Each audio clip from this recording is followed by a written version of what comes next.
强尼戴普与前妻安柏赫德的官司本周终于告一段落，而这场诉讼是怎么开始的？双方拿出了什么证据？而最终陪审团做出了什么样的判决呢？今天就让我们一起来聊聊这场全球瞩目的世纪审判吧。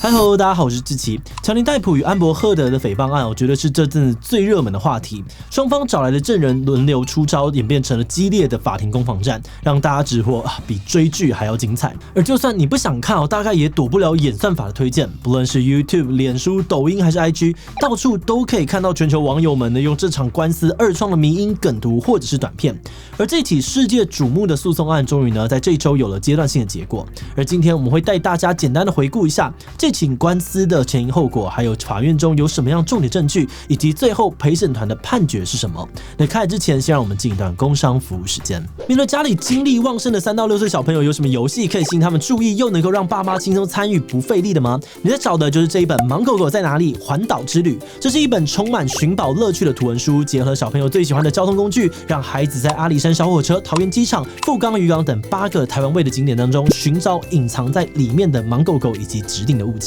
绘本的每一页细节都非常的丰富，仔细看的话呢，还会发现小人物们逗趣的一举一动，不仅好玩，更能够连带培养孩子看图说故事的能力，以及15分钟的专注力。目前盲狗狗环岛之旅呢，在官网有多项的优惠活动，输入志奇77的专属折扣码，还能够再打9折。现在就到资讯栏点击官网的连结，一起来找盲狗狗吧。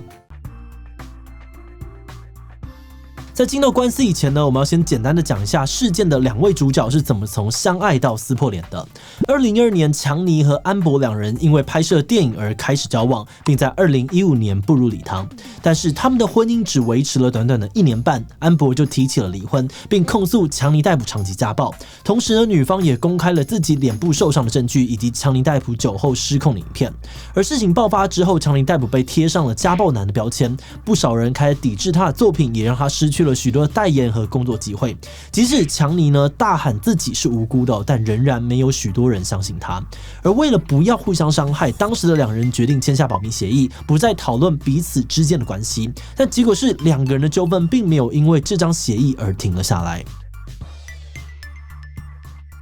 2018年，华盛顿邮报刊出了一篇安柏投稿的文章。在文章当中，安柏写道，自从自己成为被家暴的代表人物之后，他的职业生涯就面临了种种阻碍，包含电影角色被换掉、代言被取消等等。安柏表示，他看到整个体制是如何保护一个被指控家暴的人，呼吁大家要继续的反歧视、反性骚扰。尽管文字当中完完全全没有提到强尼戴普4个字，但很多人都认为这就是强尼戴普在婚后继续施压安柏的证据。而再加上当年这个 Me Too 运动正在浪头上，网友们纷纷的对强叔展开了挞伐。而就在文章释出之后不到1个礼拜，强尼戴普就被迪士尼开掉了。高层决定呢不再让他出演《神鬼奇航》第6集，而强尼也被迫和他最经典的角色杰克船长说再见。而或许是觉得被逼到了墙角，这些状况呢让强尼戴普决定不忍了。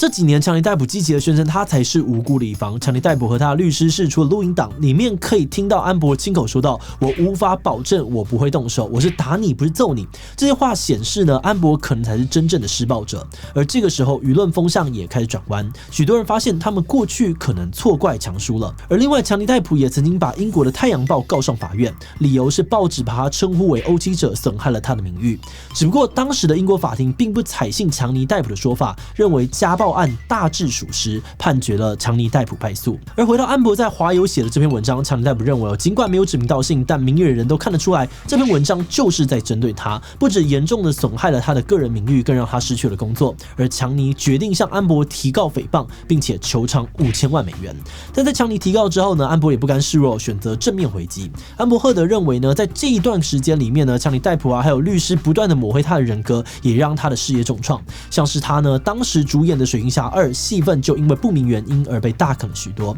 为此，他同样对强尼戴普提出了诽谤，并且求偿1亿美金。而在双方互控诽谤的情况之下，2022年法院决定同时审理这2个指控，而举世瞩目的世纪审判就此开打。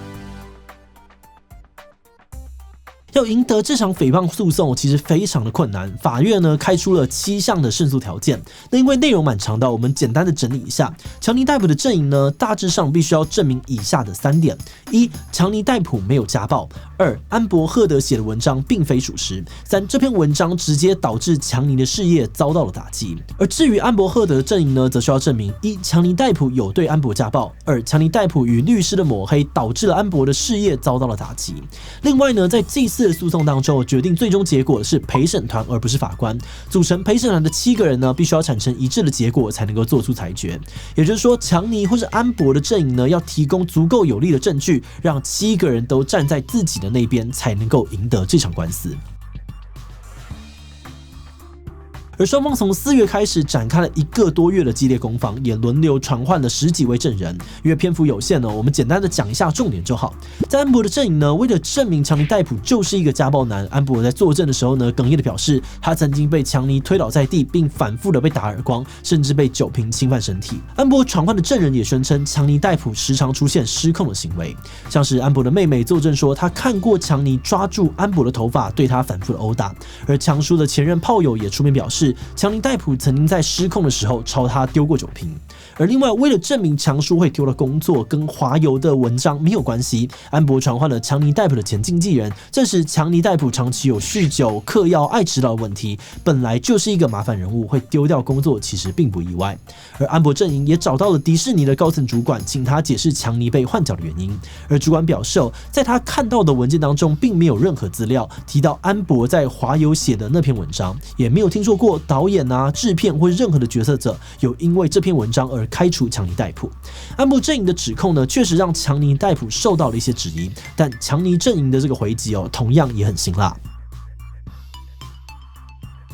强尼戴普为了证明自己不是家暴者，主动承认他的确有酗酒、嗑药的问题，但是他否认了所有家暴的指控，更强调自己从来没有打过女人。强尼传唤的证人包含了长期相处的保镖、员工等等，也都没有看过强尼戴普打人，更没有看过安伯受伤的样子。而当年处理家暴案的警察呢，在到了这个强尼家了解状况时，也根本没有看到安伯有受伤。而另外，从狗仔队作证的内容当中呢，可以看到当年安伯被家暴的讯息，疑似就是安伯本人故意泄露的。大数据的专家则分析安伯的脸部、手部受伤的照片绝对有经过修图，而这些资料显示呢，所谓的家暴案可能只是安伯演的一场戏。强尼阵营强调，安伯不止没有被家暴，甚至他才是真正的施暴者。不少证人也指出，2个人大部分的争吵都是由安伯发动的，而强尼戴普才是那个想要躲避冲突的人。另外，回应安伯的诽谤指控呢，强尼阵营则是找来了 DC 的公司高层，证实安伯在水行侠的戏份被删，单纯是因为跟主角没有化学反应，跟强尼一点关系都没有。在这一次的听证会当中呢，几个过去的争议事件也重新的浮上台面，只不过双方几乎提供了完全相反的说法。以最著名的床上便便安史之乱来说，强尼戴普指控在一次争吵之后，他的床上竟然出现了一条大便。强尼的这个帮佣呢，以及他都认为这坨黄金的大小来看，不太可能是宠物的杰作，凶手不是安伯就是安伯的朋友。但安伯坚持否认，并宣称那是宠物狗拉的，而且呢，是因为狗狗小时候呢吃了强尼戴普的大麻，才会有难以控制的肠道问题。另外，也很有名的切手指事件，2016年强尼戴普的手指因为不明的原因被切断，必须要送医紧急缝合。而之前安伯的说法是，这是强尼伤害自己造成的。不过在这一次的官司当中，强尼戴普明确的指出，就是因为安伯在暴怒之下乱丢酒瓶，才会导致他的手指被玻璃碎片给切断。而他也找来了事件当时的目击者，证明他的所言不假。还有呢，当初2人离婚的时候，安伯曾经表示他会把700万美元的和解金全部都捐出来，证明他不是觊觎强尼戴普的财产。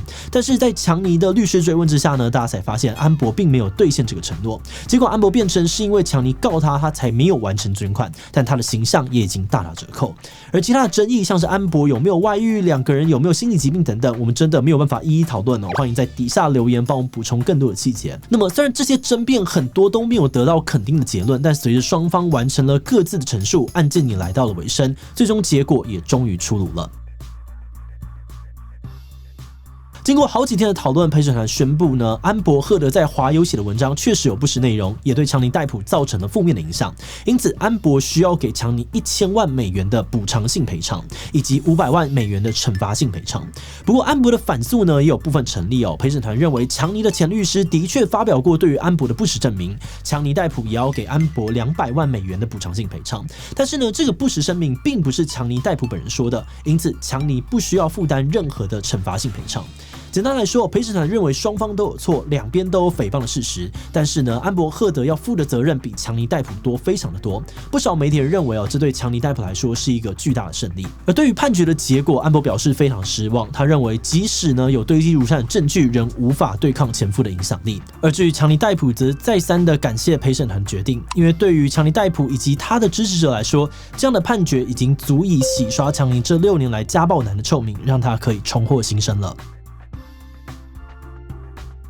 相信大家都可以明显的感觉得到，这一次网络上的声量可以说是一面倒的支持强尼戴普。很多人觉得安伯毁了强叔的一生，想要帮强叔平反。那根据其他媒体的民调呢，我们有看到，在这场审判宣布之前呢，就有高达85% 的人认为强尼戴普会获得最终的胜利。而最终的结果也算是让大部分人心中的正义获得了伸张。不论是法院内或是法院外，强尼戴普都已经拿下了暂时性的胜利，赢回了他失去的尊严。其实呢，在判决出来之前呢，大部分的评估都认为强尼戴普很难胜诉，就像是安伯的律师呢在结辩陈词说到的，只要强尼曾经虐待过安伯，即便1次也好，安伯就算赢了，因为那证实了强尼戴普确实有家暴的事实。那在我们截稿之前呢，还没有看到进一步的资讯，有点难断定到底是哪些证据、哪些证人让陪审团认为强尼戴普不是家暴男，安伯可能在说谎。那这个部分我们也会继续的关注下去。不过最后呢，还是要提醒大家一下，这场官司主要还是围绕在安伯的文章是否对于强尼戴普造成了诽谤这件事情上面，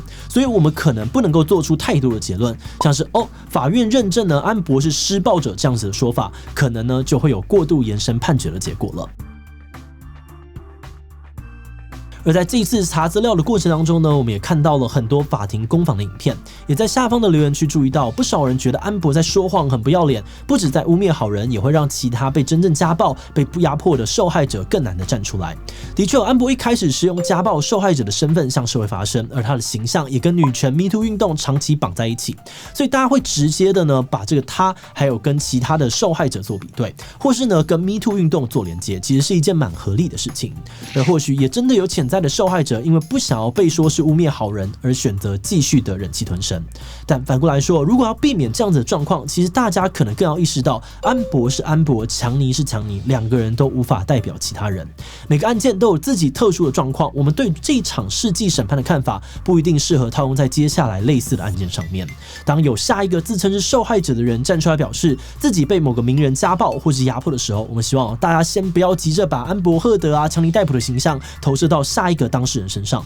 或许这样才能够独立的检视案件的情况，让每个人的声音都能够被公平的听见。好的，那这集也终于告一段落了。那么对于最后的审判结果，你的想法是什么呢？ A. 大快人心，有正义会迟到但不会缺席。 B. 难以接受，觉得司法没有给真正的受害者公道。 C. 没有什么感觉，单纯吃瓜看戏。 D. 其他留言告诉我们吧。最后，如果你喜欢今天的影片，欢迎分享出去，让更多人一起来讨论这场世纪审判。此外呢，可以点击这个地方看看取消运动以及强尼戴普与 MeToo 运动。那么今天的这集7期就到这边告一段落，我们就明晚再见喽。